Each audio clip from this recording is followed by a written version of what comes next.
መጽሐፍ ለመዳን የተጻፈ ሳይሆን የዳኑ ሰዎች የሚያደርገውን ተግባር የሚናገር የዳኑ ሰዎች እጄን አነሳው ላመልክ። አሁን እግዚአብሔር የሚለው ኪሳችሁ ውስጥ እጃችሁን ከታችሁ አምልኩ ነው። ወደ ፖለቲካ ሲነድ ብዙ ሰው ለመመረጥ ይሮዳል። ቸርች ስንመጣ ለመመረጥ ይሯሯጣል። ወንድሜ ስማ፣ እግዚአብሔር መርጦ ካመጣ ውጤታማ ትሆናለህ። እግዚአብሔር መርጦ ካላመጣ ግን ሰበብ ይመጣል። ተው። እምነት አለኝ ይላል፣ ድኛለሁ፣ ተባረክ እያልኩ ዘምራለሁ፣ አገለግላለሁ፣ እንደዚህ ነኝ፣ መጋቢ ነኝ፣ ፓስተር ነኝ፣ ወንጌላዊ ነኝ፣ የቤተ ክርስቲያን መሪ 30-40 ዓመት ቆይቻለሁ ይላል። የሚለውን በተግባር የማያሳይ ከሆነ እምነቱ የሞተ ነው።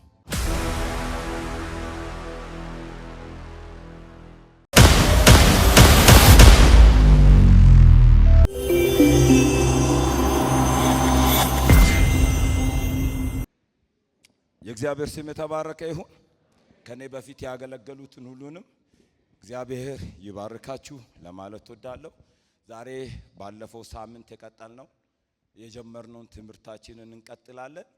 ዛሬና ኔክስት ደግሞ ፓስተር ተሟለ ከሱ ጋር ሆነን እንቀጥላለን። ቤተክርስቲያን ባመጣችው ማለት የትምህርት ወቅት ስለሆነ ትምህርታችንን እንማራለን። ባለፈው ሳምንት ላልነበራችሁ ትንሽ ስለ ያዕቆብ መጽሐፍ ትንሽ ነገር እናገራለሁ። ዛሬ ማካፍለው ምዕራፍ 2 ላይ ያለው ወንድሞቼ ሆይ በክቡር ጌታ በጌታችን በኢየሱስ ክርስቶስ ያለውን እምነት ለሰው ፊት በማድላት አትያዙ። ይደግመዋለሁ። ወንድሞቼ ሆይ በክቡር ጌታ በጌታችን በኢየሱስ ክርስቶስ ያለውን እምነት ወይም የዳናችሁትን እምነት ለሰው ፊት በማድላት አትያዙ። ምዕራፍ 3 ቁጥር 1 ወንድሞቼ ሆይ ከናንተ ብዙዎች አስተማሪዎች አይሁኑ፣ የባሰውን ፍርድ እንድንቀበል ታውቃላችሁ። ሁላችንም በብዙ ነገር እንሰናከላለን። በቃል የማይሰናከል ማንም ቢኖር እርሱ ስጋውን ሁሉ ደግሞ ሊገታ የሚችል ፍጹም ሰው ነው። ምዕራፍ 4 በእናንተ ዘንድ ጦርና ጠብ ከወዴት ይመጣሉ? በብልቶቻችሁ ውስጥ ከሚዋጉ ከነዚህ ከምቾታቸው አይደሉምን? ትመኛላችሁ፣ ለእናንተ አይሆንም እያለ ይቀጥላል። ባለፈው ሳምንት ላልነበራችሁ ትንሽ ስለ ያዕቆብ መልእክት ትንሽ ነገር ልናገር። ያዕቆብ መልእክት እንግዲህ ያዕቆብ ጻፊ እንደሆነ እንመለከታለን። በመጽሐፍ ቅዱስ ውስጥ በአዲስ ኪዳንም በብሉይ ኪዳንም በዚህ ስም የሚጠሩ ሰዎች አሉ። ይህንን መጽሐፍ ግን የጻፈው የማርያም ልጅ ወይም የኢየሱስ ክርስቶስ ወንድም ሀፍ ግማሽ ወንድም የሆነ የኢየሩሳሌም ቤተ ክርስቲያን መሪ የነበረ ያዕቆብ እንደሆነ መጽሐፍ ቅዱስ አንብበን ማግኘት እንችላለን። ሐዋርያ ሥራ ምዕራፍ 15 ላይና ማቴዎስ ወንጌል ምዕራፍ 13:55 ላይ ይህንን እናገኛለን። ይህ መልእክት የተጻፈው በያዕቆብ ነው።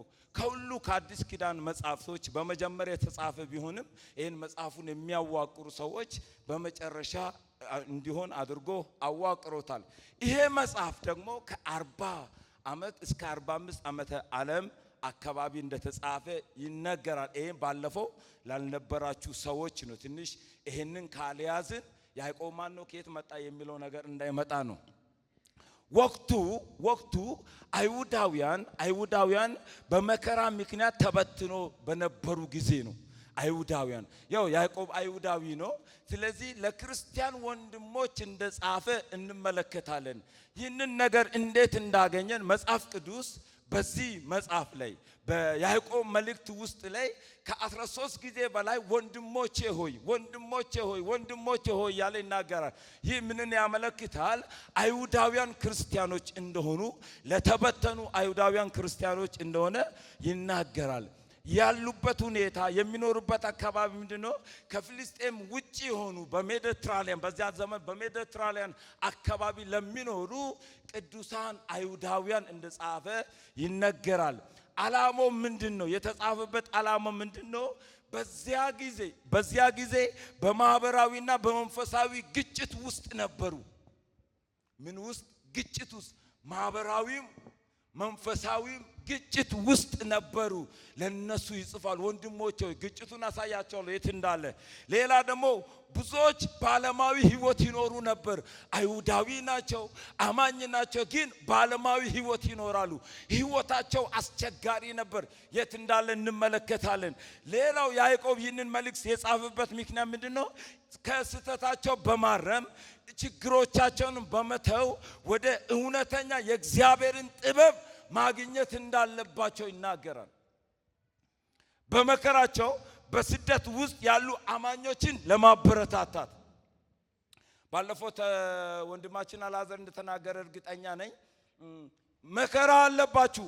በመከራ ውስጥ መከራ በዚህ መጽሐፍ ላይ ስንመለከት ከሁለት ቦታ ይመጣል። ከውጭም አለ፣ ከውስጥም አለ። ከውጭ ላለው አይዟችሁ እያለ ይናገራል። ከውስጥ ላለው ደግሞ ምዕራፍ 4 ላይ ወደ እግዚአብሔር መመለስ እንዳለባቸው ይናገራል። በምኞታችሁ ይላል። በምኞታችሁ መጽሐፉ ሲናገር ምኞት ጸንታ ኃጢአትን ትወልዳለች። ከምኞታችሁ የሚመጣ መከራ አለ፣ ከውጭም የሚመጣ መከራ አለ። ከውጭ የሚመጣውን መከራ አይዟችሁ ይናገራል። ከውስጥ የሚመጣውን መከራ ግን ወደ እግዚአብሔር በመመለስ ከዚህ መከራ ውጡ ብሎ ይናገራል። የዚህ መጽሐፍ ሌላው ምንድነው? ለማስጠንቀቂያ የቱጋ ማስጠንቀቂያ እንደተጻፈ እንመለከታለን። የያዕቆብ መጽሐፍ ምዕራፍ 1 2 3 4 5ቱ በሁለት ዋና ዋና ሐሳቦች ይጠቃለላል። ክርስቲያኖች እምነታቸውን በተግባር ማሳየት። የዛሬ 15 ወንድማችን ወንዴዚህ ሲናገር ሰምተናል። ከመስማት ወደ ማድረግ እዚህ ቦታ ላይ የሚናገራል። ምንድነው የሚናገረው? ያዕቆብ ሲናገር እምነታችሁን በተግባር አሳዩ እንመለከታለን። ሁለተኛ ደግሞ የእግዚአብሔርን ቃል ሰሚዎች ብቻ አትሁኑ፣ አድራጊዎችም ሁኑ። መስማት ጥሩ ነው፣ ካላደረግን ምን ይሰራል እያለ ይናገራል። ያዕቆብ የመጽሐፉ ልዩ ባህሪ ምን ይላል? ያዕቆብ መልእክቱን ተግባራዊ ትምህርት የበዛበት መጽሐፍ ነው። ያዕቆብ መጽሐፍ ተግባራዊ ትምህርት ወደ 108 ቁጥሮች አሉ። ከ108 50 ጥያቄ አለ። እዛ መጽሐፍ ላይ 50 ጥያቄ አለ። ተግባራዊ ልክ እንደ ብሉይ ኪዳን የብሉይ ኪዳን መጽሐፍ ምንድነው? እለት በእለት እንድናደርግ አድርግ። ልክ እንደዛ ያዕቆብ መጽሐፍ ተግባራዊ ትምህርት የበዛበት መጽሐፍ ነው። ስለ እምነት ያወራል፣ ስለ ስራ ያወራል፣ ስለ አንድነት ያወራል፣ ስለ ጸሎት ያወራል፣ ስለ ጥበብ ያወራል። ይሄን አማኝ ከሆናችሁ አለ ያዕቆብ ሲጽፍ ሁል ቀን በህይወታችሁ መኖር አለበት አለ።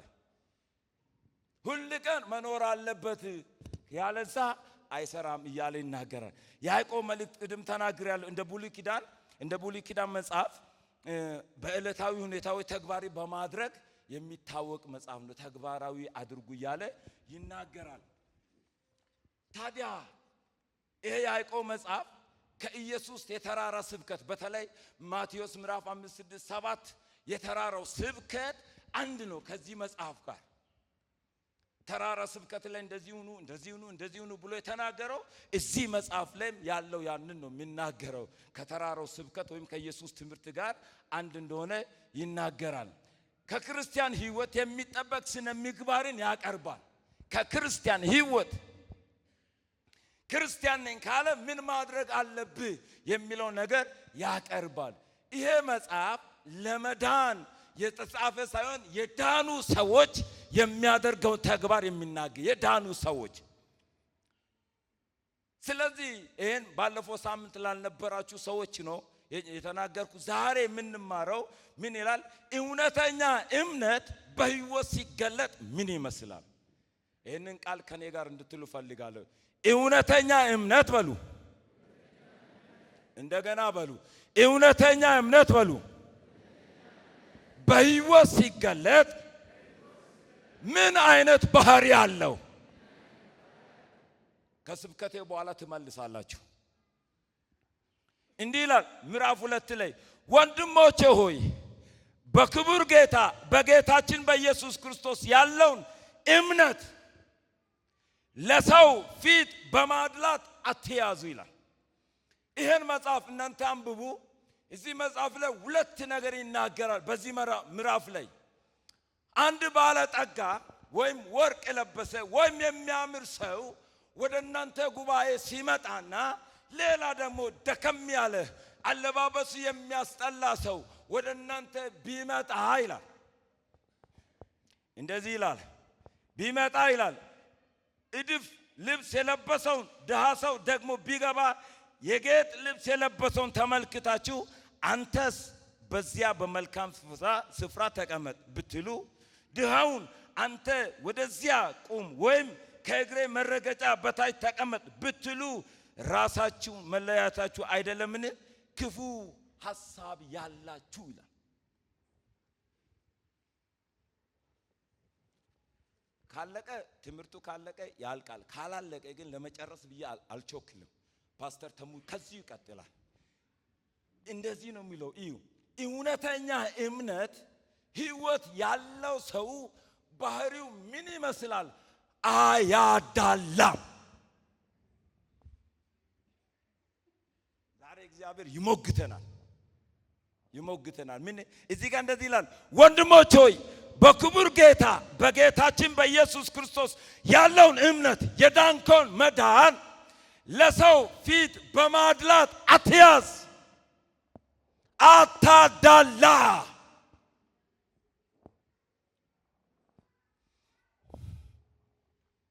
እውነተኛ አማኝ ነኝ ካልክ ይላል እንደዚህ ይላል እውነተኛ አማኞች አያዳሉም።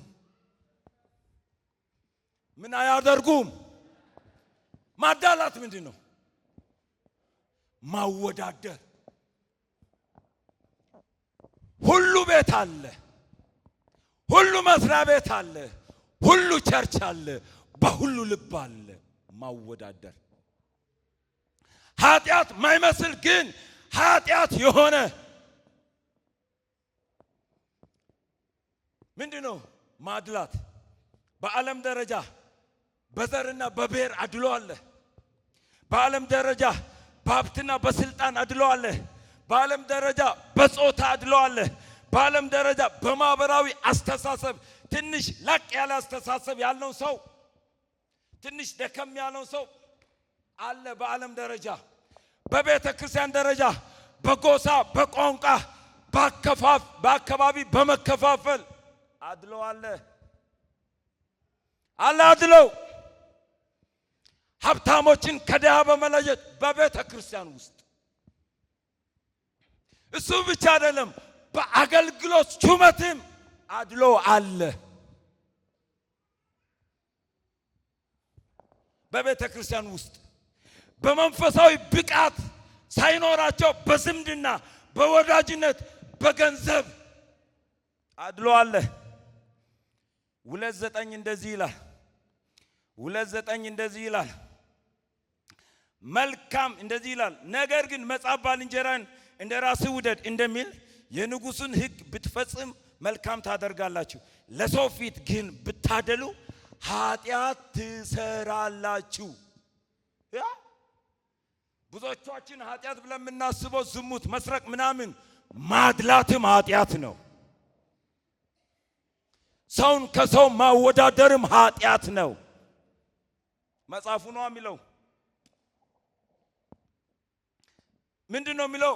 ወንድሞቼ በጌታ በክብር ጌታ በጌታችን በኢየሱስ ክርስቶስ ያለውን እምነት ለሰው ፊት በማድላት አትያዝ። አለ እምነት አታዳላ።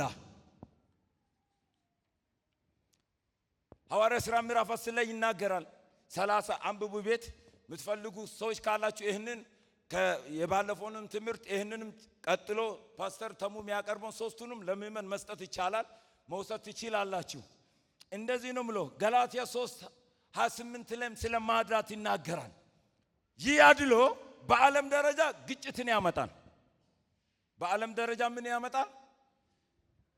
የአባቴ ብሩካን አላችሁ አይደል? አለን አይደል? በዓለም ደረጃ ምን ያመጣል? ምን ያደርጋል? እግዚአብሔር በል ያለኝን ያዕቆብ መጽሐፍ ቤተክርስቲያን አገልግል ያለ ያዕቆብ መጽሐፍ ላይ ያለው ነው አገልግል። አድሎ አለ ካለ አለ አለቀ። በዓለም ደረጃ ምን ያመጣል? ግጭትን ያመጣል። በቤተ ክርስቲያን ደረጃ አንድነትን ያጠፋል። አድሎ አደገኛ መዘዝ አለው። ዘፍጥረት 37 ላይ ስንመለከት እና ያዕቆብ ቤት ያለውን አድሎ ምንም በእግዚአብሔር ዓላማ ወይም በእግዚአብሔር እቅድ የተፈጸመ ቢሆንም እንኳን ያዕቆብና የያዕቆብ ልጆች ከዮሴፍ በስተቀር ተንከራቷል። አድሎ ያንከራትታል። አድሎ ሳሙኤል ስንመለከት ኤሊ ቤት የመጣው መዘዝ እንመለከታለን።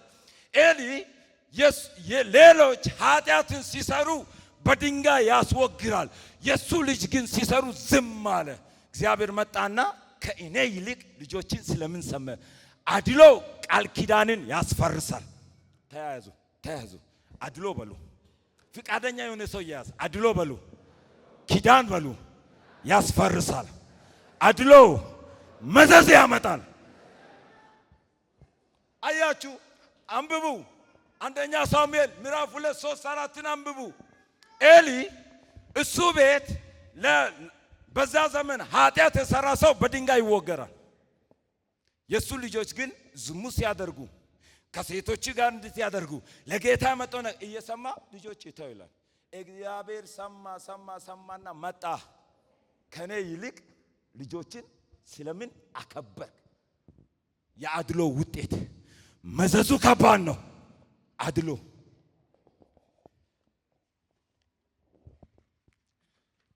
ምንጩ ምንድነው? የአድሎ ምንጩ ምንድነው? መጽሐፍ ቅዱስ ማቴዎስ 12 ላይ ሲናገር በልብ ነው ምንጭ። ማንኛውም ኃጢአት ከልብ እንደሚነሳ አድሎም ከልብ ይነሳል። በቃልና በተግባር አድሎ ይመጣል። ስለዚህ ዛሬ እግዚአብሔር እያለ ያለው እውነተኛ አማኝ ነኝ ካልክ በዚህ በአድሎ መነጽር ውስጥ ራስን እይ ያለ ነው። አለ የለም፣ ወደ ኋላ እንመለሳለን። ሁለተኛ የእግዚአብሔር ቃል ሲናገር አንደኛ እውነተኛ አማኞች ምን አያደርጉም? ሄሎ ታዘናል። እኔ ነኝ ያዘዝኩኝ። እውነተኛ አማኞች ምን አያደርጉም? አድሎ ከባድ ነው። አድሎ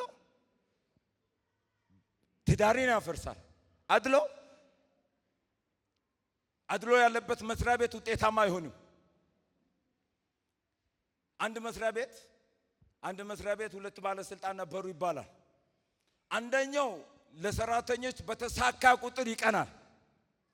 ለሰራተኞች የሆነ ነገር በመጣ ቁጥር ይቀናል። አንደኛው ደግሞ የሰራተኛን ድክመት እያየ ድክመታቸውን እንዲያሻሽሉ ያደርጋል።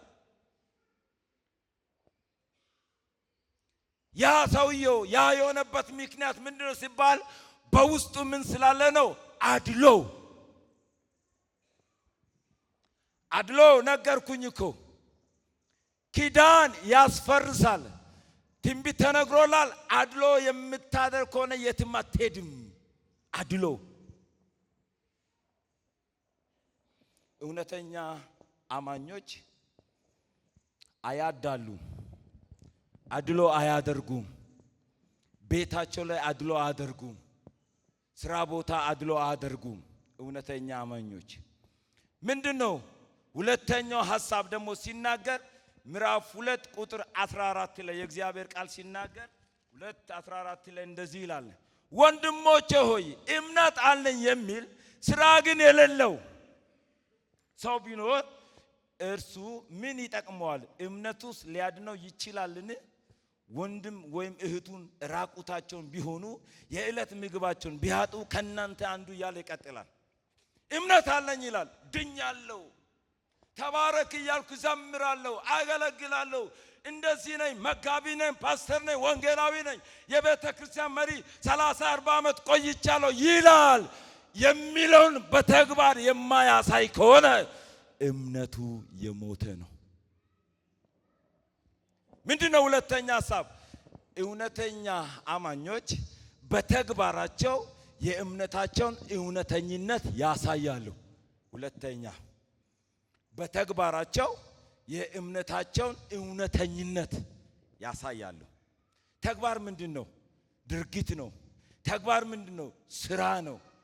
ለዚህ ነው መጽሐፍ ቅዱስ ሲናገር አንደኛ ዮሐንስ ምዕራፍ 3:18 ልጆች ሆይ በተግባርና በእውነት እንጂ በቃልና በአንደበት ብቻ አንዋደድ። መዋደድ አለ እኮ እከልዬ ምናምን አለ። ወደ ቤት ደግሞ ስንመጣ ማሚ ምናምን አለ። ቃል ብቻ አይሁን ይላል፣ ተግባርም ይኑ።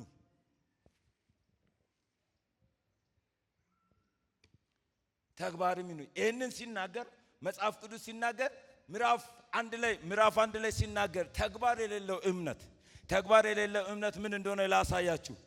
ምዕራፍ 1 ቁጥር 19 ላይ ሲናገር እንደዚህ ይላል፣ ስለዚህ የተወደዳችሁ ወንድሞቼ ሆይ ሰው ሁሉ ለመስማት የፈጠነ ለመናገር የዘገየ ይሁን፣ የሰው ቁጣ የእግዚአብሔርን ጽድቅ አይሰራም ካለ በኋላ ቁጥር 22 ቃሉን የምታደርጉ ሁኑ እንጂ ራሳችሁን እያሳታችሁ የምትሰሙ ብቻ አትሁኑ። እንደዚህ ይላል። ቁጥር 27 ላይ እምነታቸውን በተግባር እንዲገልጹ ሲናገር አንደበቱን ሳይገታ ልቡን እያሳተ እግዚአብሔርን የሚያመልክ የሚመስል ቢኖር ማን ቢኖር የእርሱ አምልኮ ምንድነው? በሏ ምንድነው? ከንቱ ነው። ይሰጣል ከንቱ ነው። ይዘምራል ከንቱ ነው። ይሰብካል ከንቱ ነው። ያደርጋል ከንቱ ነው። ቤተ ክርስቲያንን ይመራል ከንቱ ነው። ፓስተር ነው ከንቱ፣ ምንም ከንቱ ነው። በዚህ ቃል መሰረት ከስብከት በኋላ እኔን ብትፈልጉኝ አታገኙም። ቃሉን ሄዳችሁ ጠይቁ። መጽሐፉ የሚለው እንደዚህ ነው የሚለው። እንደዚህ ይላል፣ ንጹህ የሆነ ነውር የሌለበት አምልኮ በሰራዊት ጌታ በእግዚአብሔር ፊት እግዚአብሔር የሚደሰትበት አምልኮ በመከራ ባልቴቶችን በመከራቸው መጠየቅ ነው ይላል። ወላጅ የሌላቸው ልጆችን መጠየቅ ነው ይላል። በተግባር ሲገለጥ ይሄ ከሌለ ትላንት ሮብና ሐሙስ ወላይታ ውስጥ ላይ ለሃይማኖት መሪ ስልጠና እየሰጠው ነበር። ይህንን ቃል ተናግሬያለሁ። እዛ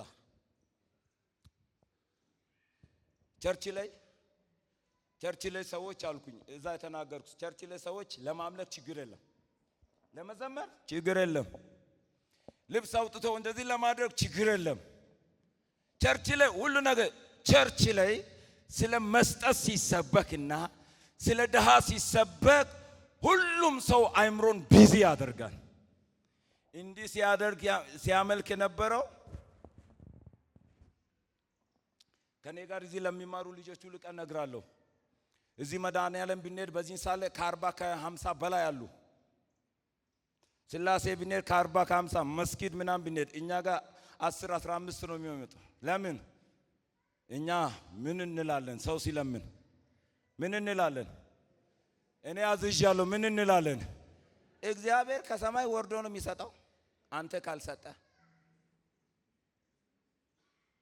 እኔ ከባለቤቴ ጋር ሁሌ ማወራውን በዓል ላይ ሰው ወደ ጎረቤት ምናምን ቤት ሲሄድ አልወድም።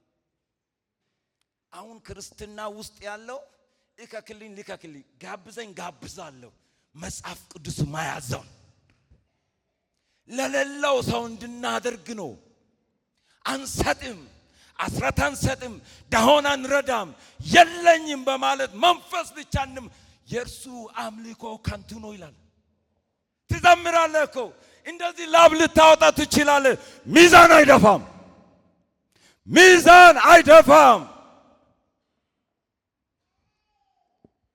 አንተ ቤት 2 አይነት 3 አይነት ወጥ እያለ ጎረቤት ቂጣ ያረራት እናት እያለ አንተ ብታገሳ ሚዛን አይደፋም። እውነተኛ አማኞች በዚህ ይገለጣሉ። እውነተኛ አማኞች ነገ የሚጋብዘውን ብትጋብዝ መጽሐፍ ቅዱስ ማቴዎስ ላይ ይህንንም እንደዚህ እነዛም ያደርጋሉ ከማታገኛቸው ሰው ነገ ወሮታ ከማይከፍሉ ሰዎች እንድታደርግ ታዛል። አጠገብ ያለችውን ባልቴት እንድትረዳ ባለሞተባት እንድትረዳ ልጆችን እንድትረዳ ነው። መዘመር ብቻ አይደለም። እጄን አነሳው ላመልክ። አሁን እግዚአብሔር የሚለው ኪሳችሁ ውስጥ እጃችሁን ከታችሁ አምልኩ ነው። እጄንማ ይቻላል። ንጹህ እኮ ነው የሚለው ንጹህ። ዘፍጥረት 8 ላይ የእግዚአብሔር ቃል ሲናገር ኖህም ንጹህ መስዋዕት ለእግዚአብሔር ባቀረበ ጊዜ ይላል እግዚአብሔር አሸተተው አለና ከእንግዲህ በኋላ ምድሪቱን አላጠፋ። ንጹህ አምልኮ ስናቀርብ እግዚአብሔር ይደሰታል። ንጹህ ዝማሬ አላልኩም፣ ንጹህ መሰጠት የዛን ጊዜ ነው። ንጹህ አምልኮ በተግባራቸው ቁጥር እንደዚህ ይላል በእግዚአብሔር አፍ ዘንድ ይህ ነው። በሰው ፊት አይደለም፣ በእግዚአብሔር ዘንድ በተግባራቸው ይገለጣሉ። የያዕቆብ መጽሐፍ እውነተኛ እምነት ወደ መልካም ስራ ይመራል። እውነተኛ እምነት አለኝ። አሁን እያወራው ያለው እምነት ይሄ ጌታ ኢየሱስ ክርስቶስን ለመዳን የምናደርገው እምነት ሳይሆን የዳነ ሰው የሚያደርገው እምነት ነው። የዳነ ሰው እንደዚህ ነው የሚለው የያዕቆብ መጽሐፍ የአንድ ገበሬ ታሪክ ይመስለኛል። ገበሬው ዘር እንዲሁ አይዘራም። ከዘራ በኋላ ዝም አይልም። ዘሩ የዘራበትን ቦታ ምን ያደርጋል? ይኮተኩታል፣ ይከታተላል። አረም አለው የለም እያለ ይከታተላል። ጠዋት እዛ ነው፣ ማታ እዛ ነው፣ ቀን እዛ ነው። ሰው ሌላ ቦታ ተቀምጦ ልቡ የት ነው? ማሳ ላይ ነው። ለምን? አረም እንዳይበለው። የያዕቆብን መጽሐፍ እንደዚህ ይላል ተግባር የሌለው እምነት ሕይወቱ በአረም ከሌለ እሁድ የምንጠብቅ ከሆነ ተግባር የለውም እያለ ነው። ተግባር በእምነት መገለጥ አለበት። ያ ገበሬው ዝም ካለ በዛ ማሳ ውስጥ ብዙ ነገር ይኖራል። የሚያስደስትም የሚያስጠላም ይኖራል። ግን ገበሬው ሁሉ ቀን ከማሳው የማይጠፋ ከሆነ የሚያይ ሰው ሁሉ አቤት ይህ እርሻ እንዴት ያምራል ይላል። ሕይወት እንዲያስቀና ትፈልጋለህ? ወደ ተግባር ተመለስ። ማንም ሰው እያለፈ አቤት ይህ እርሻ እንዴት ያምራል፣ ታታሪ ገበሬ ነው፣ ጥሩ ገበሬ ነው፣ እህል ይዟል፣ ምርቱ ያምራል ብሎ እንደሚቋምጥ እንደሚደሰት ሕይወት እንዲያስደስት ትፈልጋለህ? ወደ ተግባር እንመለስ።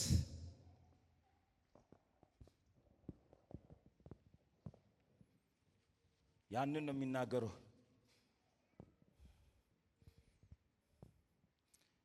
እንደዚህ ነው የሚለው ማድረግ የሚገባንን አለማድረግ ይላል ኃጢአት ነው።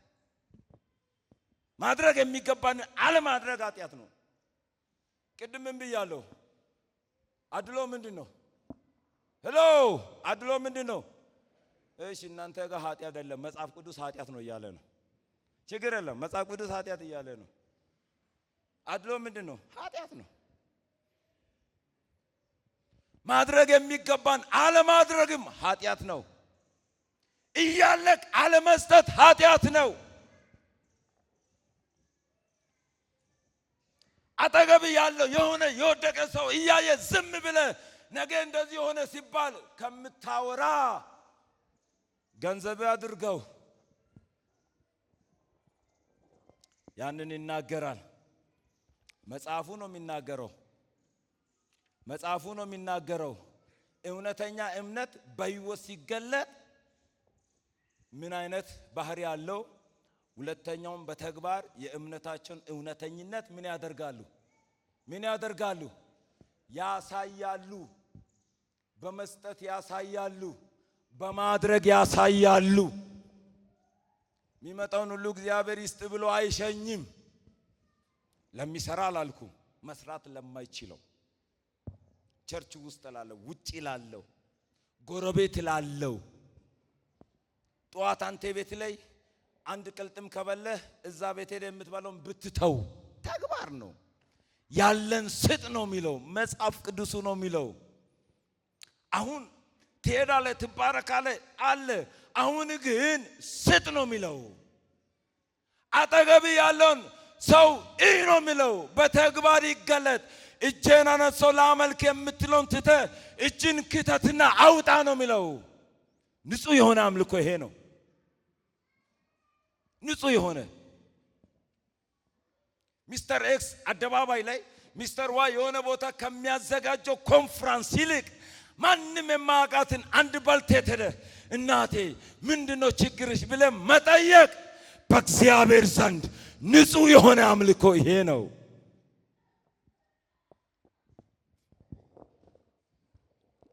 ሶስተኛ እውነተኛ እምነት በሕይወት ሲገለጥ ምን አይነት ባህሪ ያለው? ሶስተኛ አንደበቱን በጥበብ ይገዛል። አንደበቱን በምን ይገዛል? በጥበብ ይገዛል። ምዕራፍ 3 ላይ ያለውን ከመደበኛ ትርጉም ላንብብላችሁ። ምዕራፍ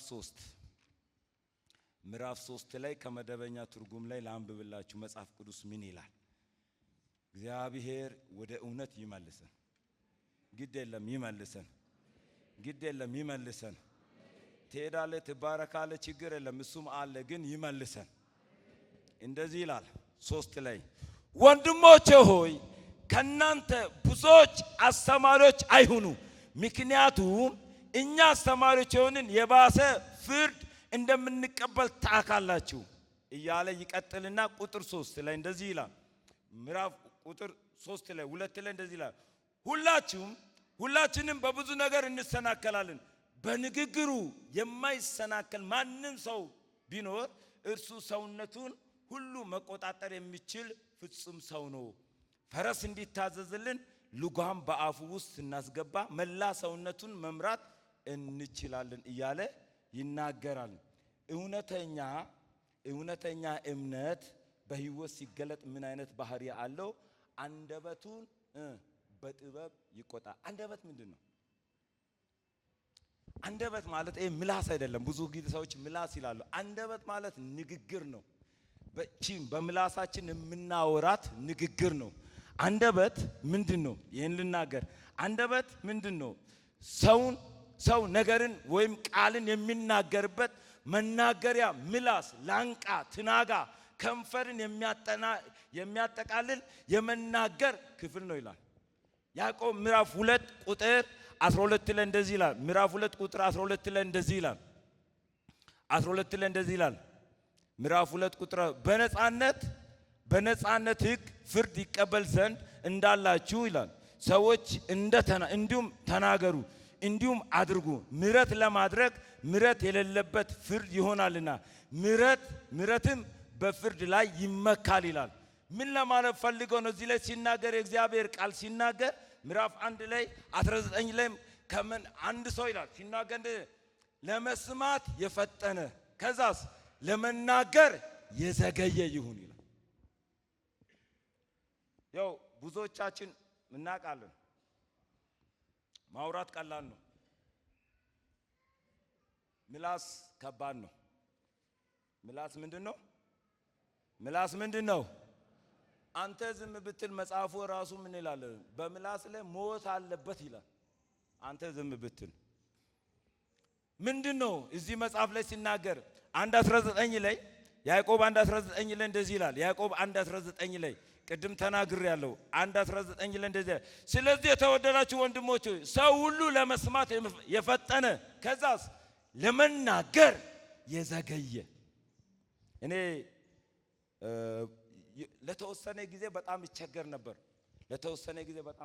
ነበር። ዶክተሮች ጋር ምናምን ስታወሩ አይቸኩሉም። ሰምቶ የጠፋባቸው ይመስላል ብሎ እኮ ሲያወሩ እያሰላሰሉ የቱን ባወራ ይሻላል። መጽሐፉ እኮ ለመስማት ፍጠን፣ ለመናገር ምን ስንናገር የማወራው ነገር ትክክለኛ ነው ወይ? ሁለተኛ የማወራው ነገር መልካም ነው ወይ?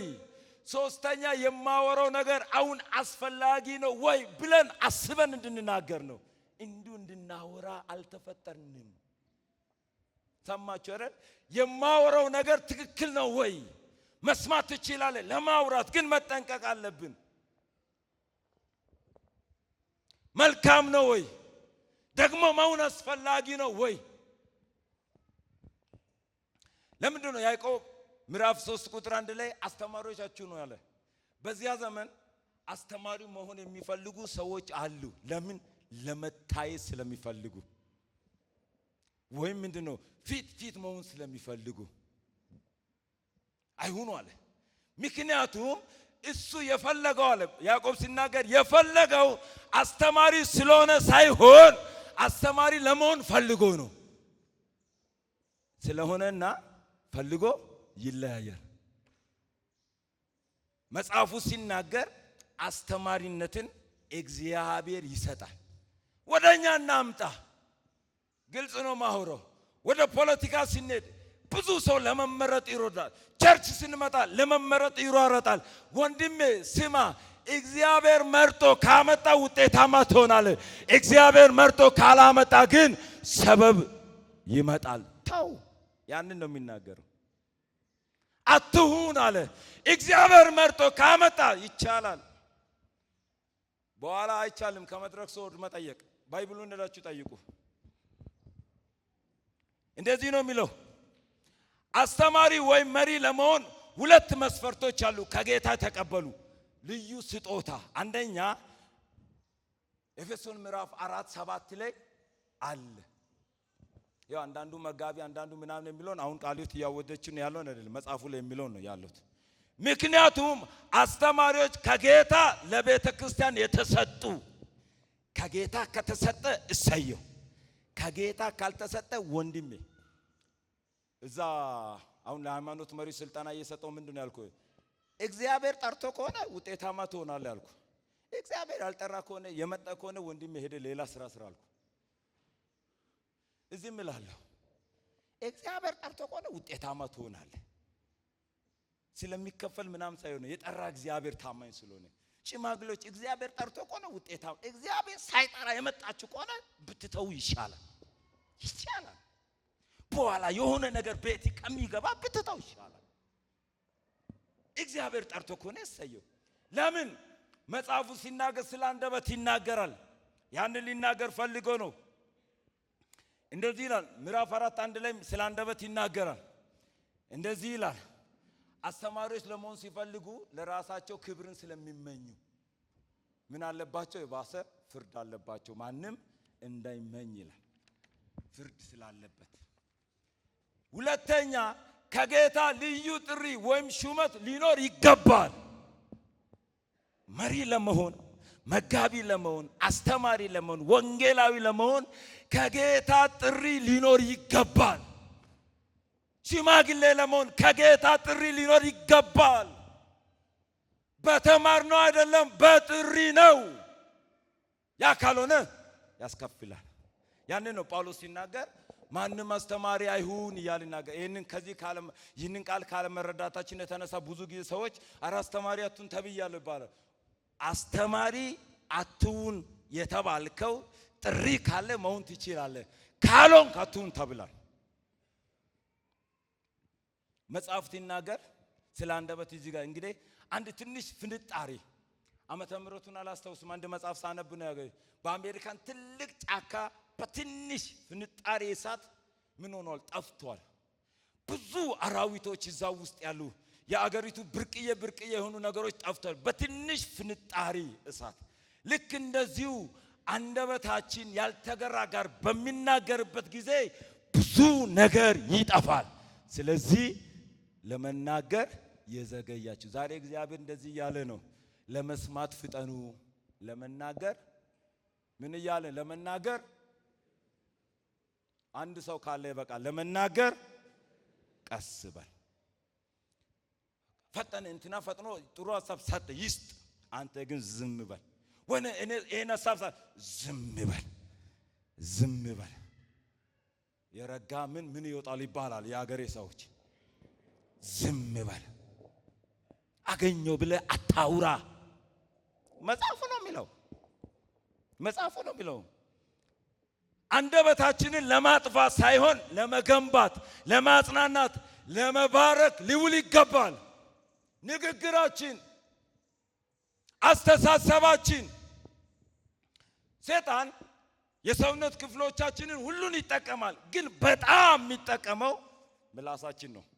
እዚህ መጽሐፍ ላይ እንደዚህ ይላል፣ ከአንድ ምንጭ ሁለት ውሃ ይቀዳል ወይ ይላል። ወይራ ሌላ ፍሬ ማፍራት ይችላል ወይ ይላል። አያችሁ አይደል? በየትኛውም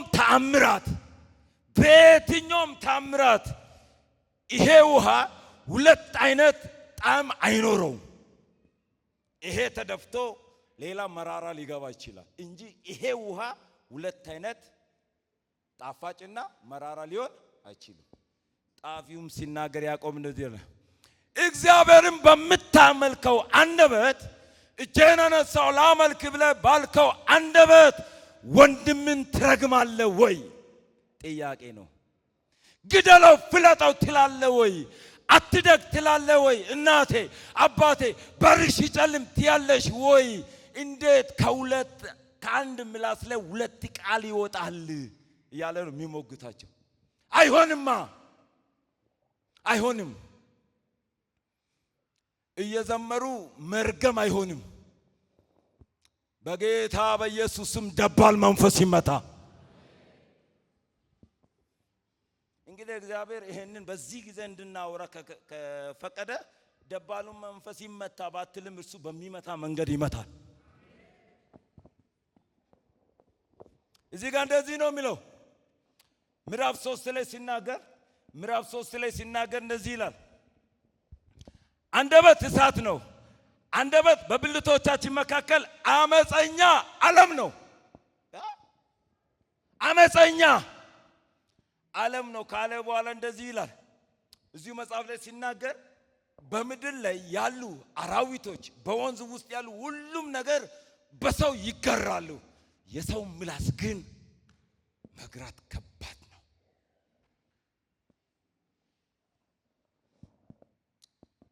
እንደዚህ ነው የሚለው መጽሐፉ ሲናገር፣ ቃል ካፍ ሳይወጣ እኛ መቆጣጠር እንችላለን። ከወጣ በኋላ ቃሉ ነው እኛን የሚቆጣጠረን። የወጣው ቃል ምሳሌ 18 ላይ እግዚአብሔር ቃል ሲናገር አንደበት የሞትና የሕይወት ኃይል አለው ይላል። የሞትም የሕይወትም ኃይል አለው።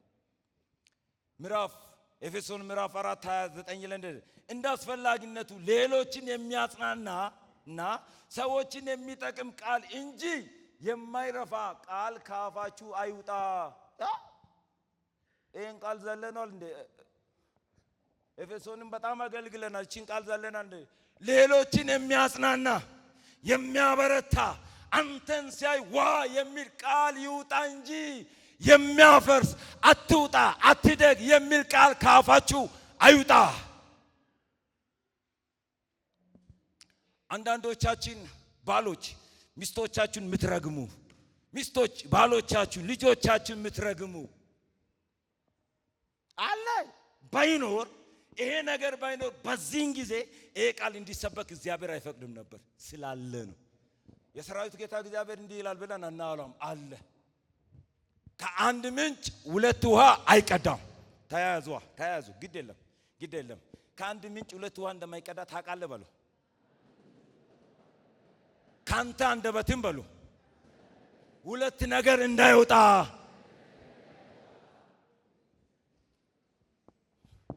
መጽሐፉ ነው የሚለው።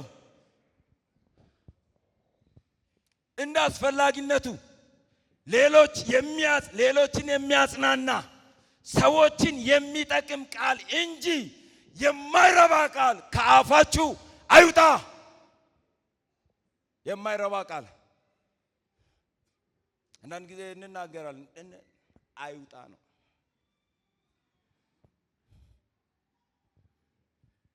እንዲህ ይላል መዝሙረ ዳዊት 52 ላይ ሲናገር፣ አንተማ ማታለልን ስራዬ ብለህ ያዝክ አንደበትን ይላል። ማታለልን መርገምን ስራዬ ብለህ ያዝክ አንተማ ይላል። ታዲያ እንደዚህ አይነት ነገር ካለ መጽሐፉ ሲናገር ምን ይላል መሰለ? እንዴት ልመላለስ ታዲያ ምን ላድርግ ካላችሁ መጽሐፍ ቅዱስ ምዕራፍ 1 ላይ ቁጥር 5 ላይ ከናንተ ማንም ጥበብ ቢጎድለው ሳይነቅፍ በልግስና ለሁሉ የሚሰጠውን እግዚአብሔርን ይለምን። እንዴት መመላለስ እንዳለበት ያቃተ ሰው ጥበብ ከእግዚአብሔር ይለምን። ኤርምያስ 9 ላይ እግዚአብሔር ቃል እንደዚህ ይላል። ኤርምያስ ምላሳችን ገዳይ ፈለጻ ነው ይላል። ገዳይ ነው ይላል። ታዲያ መጽሐፉ እንደዛ የሚለውን አንተ ልትከድን ነው እንዴ? ገዳይ ነው ይላል። ምሳሌ 10 ላይ ምን ይላል? ኃጢአት ያበዛል ይላል። ምላስ ኃጢአት ያበዛል የመሰለውን። ዛሬ እግዚአብሔር እንደዚህ ይላል፣ ለመናገር አትቸኩሉ፣ ለመስማት ብቻ የሚሰማኝ ከዛ የሚያደርግ የሰሞን የሚያደርግ ሰዎችን ይጎዳል። ምሳሌ ላይ ሲናገር ይጎዳል። አንድ አለ በአማርኛ አላውቅም ብዙም ምን እያንገበገበ ስድብ ቁስል ይድናል፣ ስድብ ግን እያንገበገበ ይኖራል የሚባል ነገር አለ። ሰላምን ያጠፋል ንግግር፣ አንደበት። ከእግዚአብሔር ፍርድ አያስመልጥም አንደበት። ምን እናድርግ? ከመናገራችን በፊት እናስብ። ምን እናድርግ? ክፉ ንግግር እናስወግድ። ምን እናድርግ? እግዚአብሔር አንደበታችንን እንዲቆጣጠር እንጸልይ። ምን እናድርግ? ምን እናድርግ? እውነተኛ እምነት በሕይወት ሲገለጥ ምን አይነት ባህሪ አለው? አራተኛ ጨርሻለሁ። አራተኛ ምን አይነት ባህሪ አለው? እንግዲህ ቅድም ተናግሬያለሁ። በመናገር ከአንደበት በመናገር ዋጋ ቅድም አድሎ መዘዝ እንዳመጣ እቺ የሶስተኛውን ሐሳብ ልናገር። አድሎ መዘዝ እንዳመጣ ማውራትም መዘዝ ያመጣል። መጽሐፍ ቅዱስ ላይ ሲናገር ዘውልቁ 12 ላይ ሲናገር ማርያምና አሮን በሙሴ ላይ ምን አሉ? ተናገሩ። ከዛ እግዚአብሔር ማርያምን በለምጽ መታ። ምላስ መዘዝ ያመጣል። ጴጥሮስ ጌታን በመካዱ ተጸጽቷል። የእስራኤል ሕዝብ ዘውልቁ ምዕራፍ 14 ላይ እግዚአብሔር እንደዚህ ማድረግ ይችላል በአፋቸው በማውራት በመናገራቸው። ስለዚህ በክርስቲያኖች መልካም በተደጋጋሚ የሚከሰት አጥፊ የሆነ ኃጢአት ከአንደበት የሚወጣ ነው። ለዚህ ነው ዳዊት ሲናገር አቤቱ ለአንደበቴ ምን አኑር። እስቲ ከኔ ጋር ይህንን ጸሎት እንጸልይ። እግዚአብሔር ሆይ በሉ ለአንደበቴ ጠባቂ አኑረው። አሁን አንደበት ብቻም እኮ አይደለም። ያው የአንደበት የሚወጣው ከልብ ነው። ልብ ውስጥም ያለውን እግዚአብሔር ይጠብቅልን። አሜን አሜን። አሁን እኮ አንደበት ብቻ አይደለም። አሁን ሰው ከንግግር አልፎ ቲክቶክ ላይ ኤፍቢ ላይ ምናምን ላይ ስድድብ በቃ ዘመኑ በጣም በጣም በጣም አስቸጋሪ የሆነበት ድሮ አውቃለሁ። አሁን እንደሚኖር አላውቅም። አባቶቼ ያውቃሉ። ድሮ ደብል ፌዝ የሚባል ጃኬት አለ። አሁን እንዳለ አላውቅም። ሰውየው ውስጡ ጥቁር ከሆነ አንድ ሳምንት ጥቁሩ ከዛ በኋላ ይምን ከዛ የማያውቅ ሰው ለዚህ ሰውየው ሁለት አይነት ጃኬት አለው ይላል። ሰውየው ራሱን እየቀያየረ የሚለብሰው የራሱን ነው። እግዚአብሔር በኢየሱስ ክርስቶስ ስም ቸርችም ስራ ቦታም ገበያም ቤትም አንድ አይነት ህይወት ይስጠን። አንድ አይነት ህይወት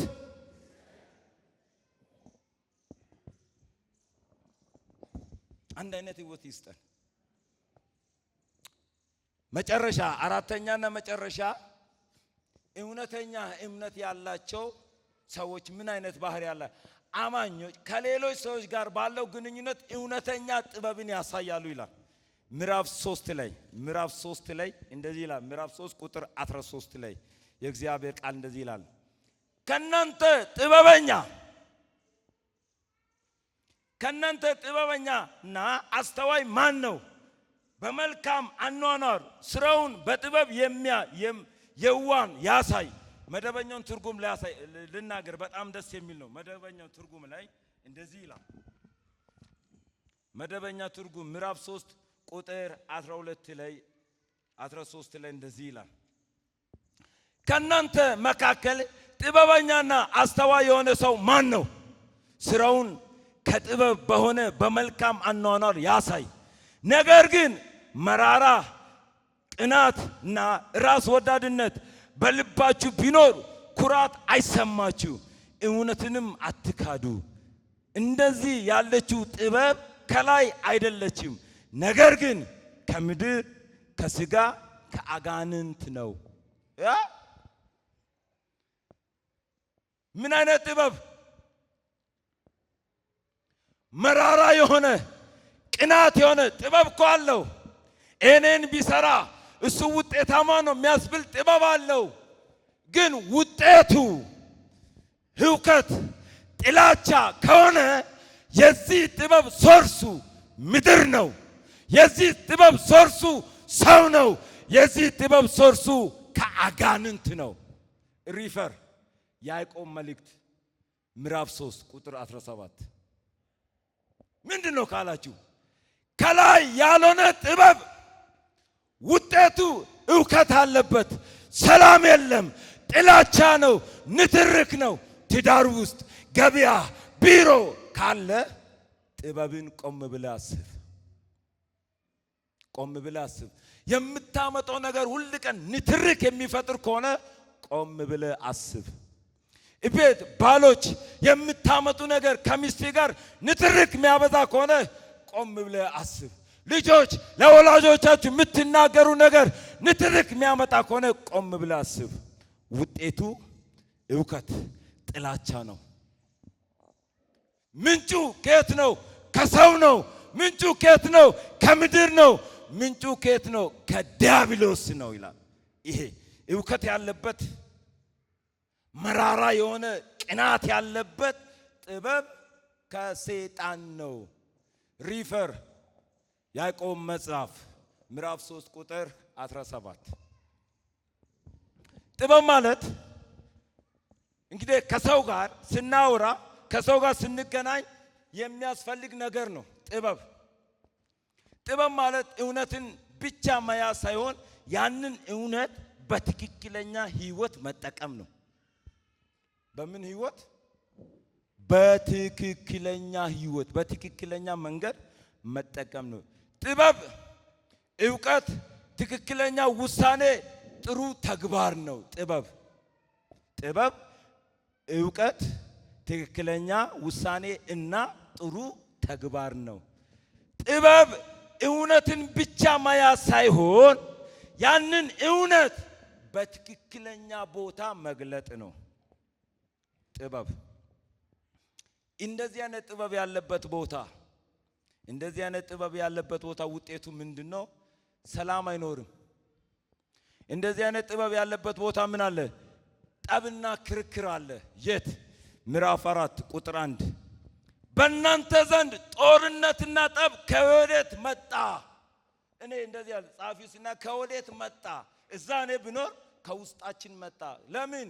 የሰመነው ጥበብና ያወቅነው ጥበብ ከኛ ነው፣ ከስጋ ነው፣ ከሰይጣን ከዲያብሎስ ስለሆነ ከኛ መጣ።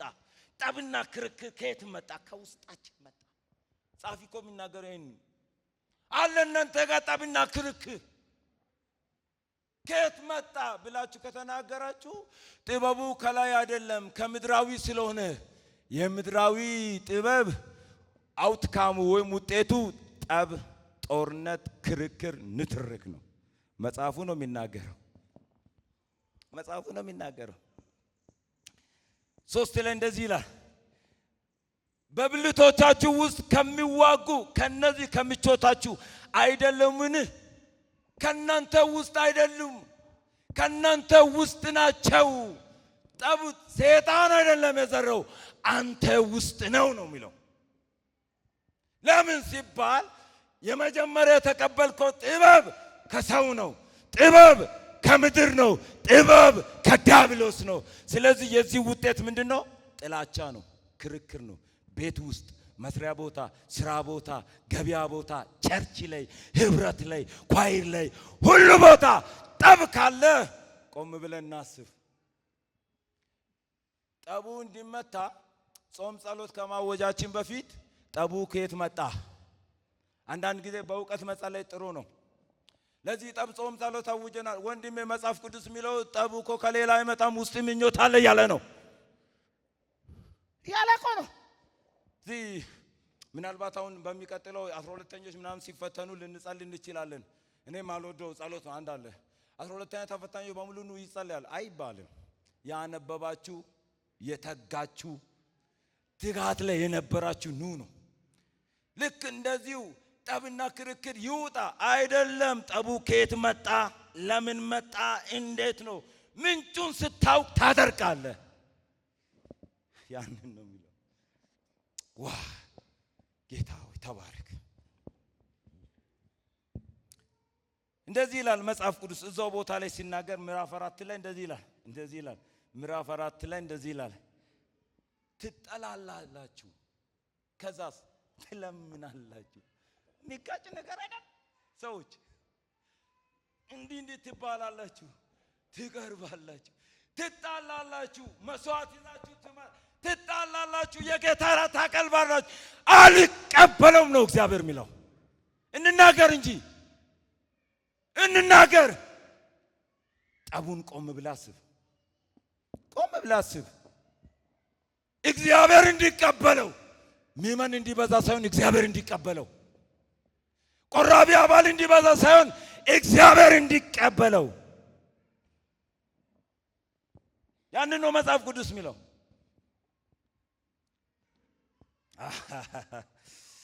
ጠብና ክርክር አምጥቷል ይላል፣ ያመጣል። ጥበብ የሌለው ንግግር፣ ከምድር የሆነ ንግግር ጠብና ክርክርን ያመጣል። አምጥቷል፣ ያመጣል። ጠብ የሚጀምረው የት ነው? በውስጣችን ፍላጎትና ስግብግብነት ይጀምራል። ታዲያ ምን እናድርግ? መጽሐፍ ቅዱስ እንደዚህ ካለ እውነተኛ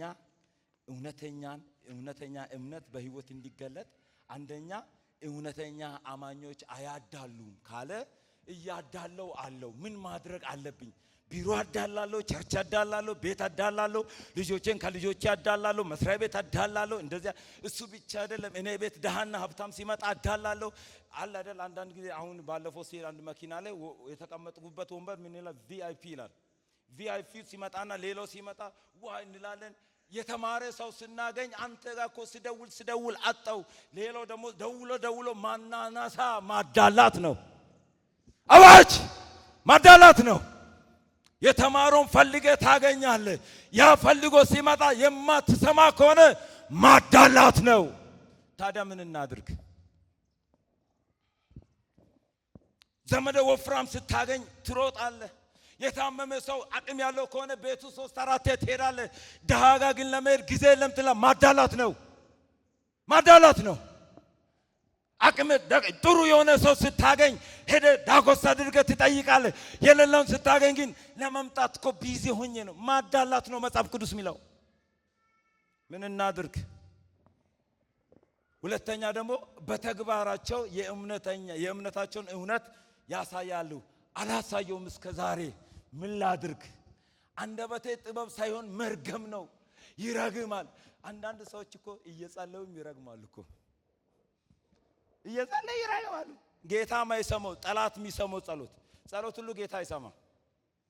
ዛሬ አውቀን እንሂድ። ጸሎት ሁሉ ጌታ አይሰማም። ንቀለው ፍለጠው አይሰማም።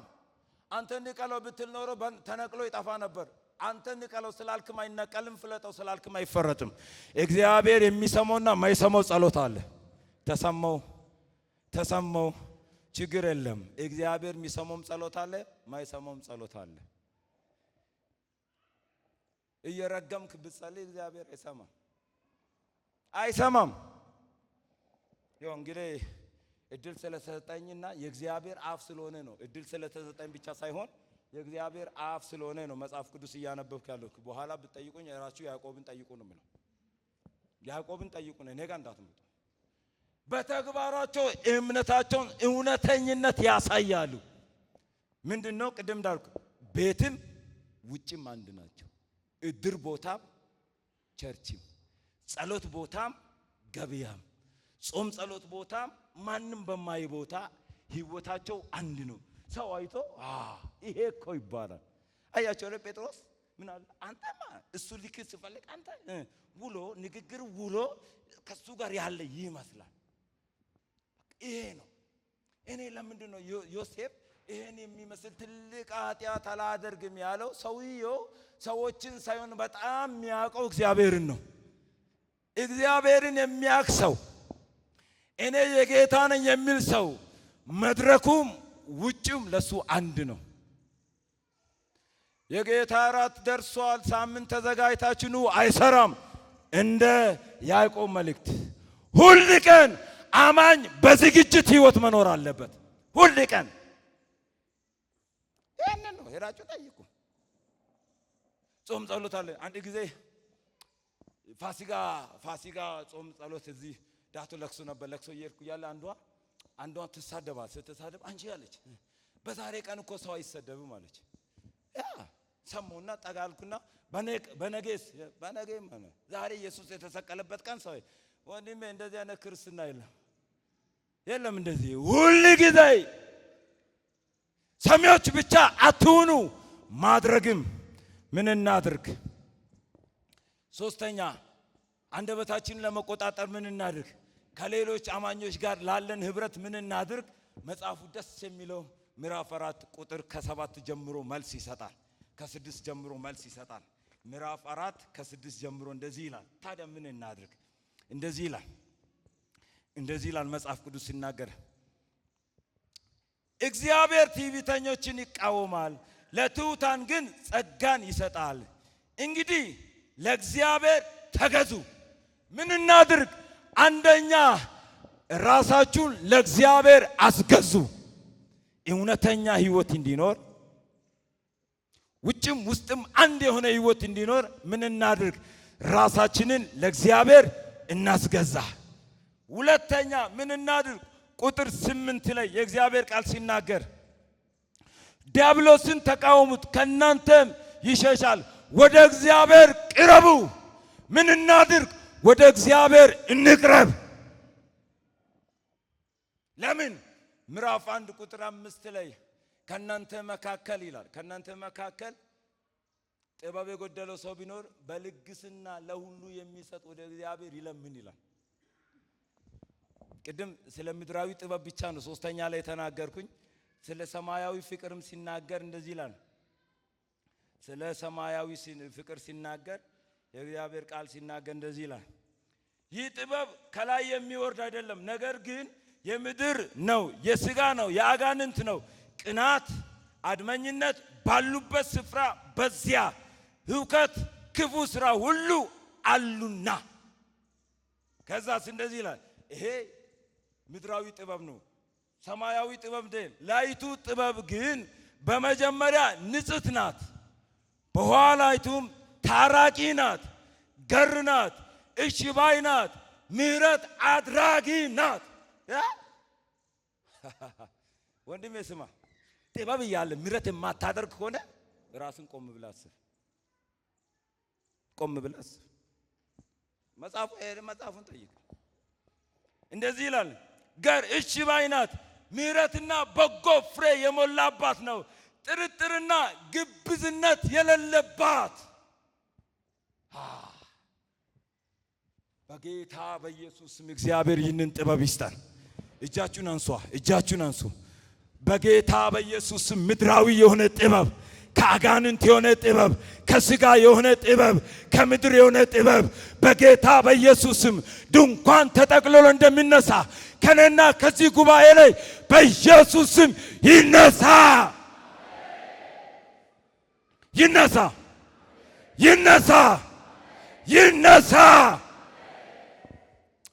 ተናግሬያለሁ እዚህ መድረክ ላይ። ያዕቆብ እግዚአብሔር መጽሐፍ ቅዱስ ዘፍጥረት ላይ ሲናገር ሎጥን ከዛ ከተማ ሊያወጣ በወደደ ጊዜ ሎጥ አመነታ ይላል።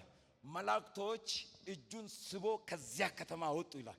ከምናመነታበት ድንኳን ከሰረንበት ከዚህ አልወጣም ከምንልበት እጆቻችንን ስቦ እግዚአብሔር ያውጣን። ስትወጣ የሚፈርስ ነገር አለ። አዎ ይፈርሳል። ለእግዚአብሔር የማይጠቅመው ላንተም አይጠቅምም። ስትወጣ የሚጎዳ ነገር አለ። የመጀመሪያ የሚፈርሰው ከራስህ ጋር ትጣላለህ። ወደ እግዚአብሔር ጥበብ ልትመለስ ስትል ከራስህ ጋር ትጣላለህ። አጠገብህ ካለው ከሰው ጋር ትጣላለህ። ወደ እውነተኛ ጥበብ ለመምጣት በጌታ በኢየሱስ ክርስቶስም ከምድር የሆነ ጥበብ፣ ከሰይጣን የሆነ ጥበብ፣ ከአጋንንት የሆነ ጥበብ፣ ከስጋ የሆነ ጥበብ በኢየሱስም እንደ ሰም ይቅለጥ። በኢየሱስም ይቅለጥ። ከላይ የሆነ ጥበብ 1:5 ላይ እንደዚህ ከእናንተ መካከል ይላል በልግስና ለሁሉ የሚሰጠውን እግዚአብሔርን ይለምን ለእርሱ ይሰጠዋል። እውነተኛ ጥበብ። አራተኛ ላይ ያለውን ምን እናድርግ? ወደ እግዚአብሔር ፊት በእውነተኛ ማንነታችን እንቅረብ። 10 ላይ ምን ይላል መሰላችሁ? ምዕራፍ 4 ቁጥር 10 ላይ እንደዚህ ይላል በጌታ ፊት ራሳችሁን አዋርዱ። አንዳንድ ጊዜ ሰዎች ይገርሙኛል። በጌታ ፊትም ሰው ፊት እንደሚቀርቡ ይቀርባሉ። ወንድሜ ጌታ ፊት ራስን ሆነ ቅረብ። ስታመልክ ራስን ሆነ አምልክ። ስትጸልይ አንዳንደኛ ቸርች ላይ አሁን የለም ውጭ ሀገር ነው ያለው። ልክ እንደ ፓስተር ጌቱ አክት የሚያደርጋለ ጉባኤ ውስጥ ራስን ሆነ አገልግል። አሁን ውጭ ሀገር ነው ያለው። ራስን ሁን። ቸርች ሲጸልዩ አንዳንድ ጊዜ ሌላ ራሳችሁን ሆናችሁ ወደ እግዚአብሔር ቅረቡ። ቆይ እኔ እኮ በጣም የሚገርመኝ ልጆቻችን እኛ ጋር የሌላ ልጅ ባህሪ ይዞ ቢቀርቡ አባቶች ትደሰታላችሁ። ይቅርታ አድርጉልኝ እናቶች ትደሰታላችሁ። እንደዚህ አንልም። አንተ ራስን ምሰል አንልም። እግዚአብሔርም እንደዚህ ላይ ራስን ምሰል። እኔ ጋር ስትቀርብ ራስን ምሰል። እውነተኛ ማንነታችንን ይዘን ወደ እግዚአብሔር ፊት እንቅረብ። አራተኛና መጨረሻ እንደዚህ ይላል። ታዲያ ምን እናድርግ? እርስ በርሳችሁ አትወነጃጀሉ። እርስ በርሳችሁ አትወነጃጀሉ። እየተወነጃጀላችሁ መጸለይ አይቻልም። አትወነጃጀሉ። ይማ ከሆነ የእውነተኛ እምነት ህይወት ባህሪ ይታወቃል። አትወነጃጀሉ። ሚስት ከባል ጋር፣ ልጅ ከእናት ጋር፣ ቸርች ውስጥ ላይ አትወነ ያዕቆብ መጽሐፍ ምዕራፍ 4 ቁጥር 11 ላይ አንብቡ በመደበኛው ትርጉም። እግዚአብሔር ይርዳን።